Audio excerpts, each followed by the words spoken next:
दिशेने येणारी वाहतूक आता सुरळीत झालेली आहे। कल्याण ते कसाराच्या दरम्यानची जी ठप्प झालेली वाहतूक होती ती सुरळीत झाली आहे।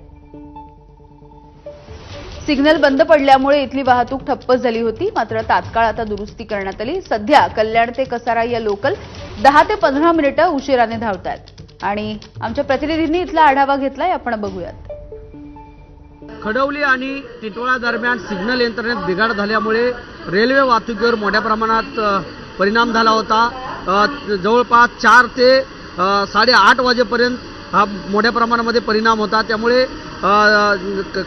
टिटवाळा आणि खडवलीमध्ये जी केबल होती सिग्नल यंत्रणेची ती चोरी गेल्याची माहिती जी आहे ती प्रवासी संघटनेने दिलेली आहे। त्याचप्रमाणे रेल्वेकडून असं सांगण्यात येत आहे की जेसीबीमुळे तो केबल तुटलेला आहे, त्यामुळे सिग्नलमध्ये बिघाड झाला होता। त्यामुळे मुंबईकडे जाणारे चाकरमानी जे असतील ते कसाऱ्याकडून मुंबईला जात असताना मोठ्या प्रमाणात प्रवाशांचे हाल झालेले आहेत। त्याचप्रमाणे आज सकाळी 8:30 वाजता सिग्नल यंत्रणा जी आहे ती सुरू करण्यात आल्याची माहिती जनसंपर्क अधिकाऱ्यांनी दिलेली आहे।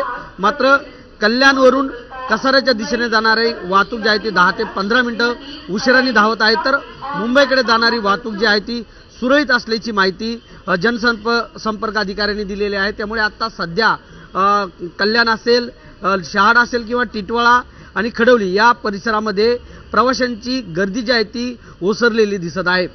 सुरेश काडे, एबीपी माझा, कल्याण, शहाड। आणि यानंतर बुलेटिनमध्ये पुन्हा एक छोटासा ब्रेक घेऊन लगेच परत येतोय। बघत रहा एबीपी माझा।